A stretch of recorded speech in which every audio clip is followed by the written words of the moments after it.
अस्सलाम वालेकुम व्यूअर्स, आप देख रहे हैं पाक न्यूज़ पाकिस्तान की आवाज़। मैं हूं आपका होस्ट मोहम्मद असद जाहिद।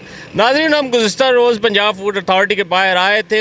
शहर के अंदर जगह जगह जहरीले दूध बेचे जा रहे हैं और दुकानदार इनके जुर्मानों से तंग है, आजिज़ है। वो कहते हैं जी अफसरान जो है वो बत्ताखोरी करते हैं।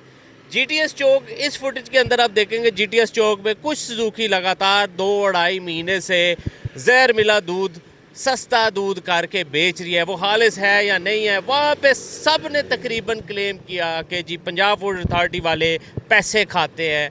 हमने उधर ट्रैफिक वालों को बुलाया, वहाँ उधर DSP ज़हीर साहब भी आए और उनके इंस्पेक्टर ज़हीर साहब भी आए। उन्होंने आके चलानात किए और ये है कि मौके के ऊपर उनके ऊपर कार्रवाई की और कहा कि अब ये यहाँ पे खड़े होंगे तो FIR काटी जाएगी।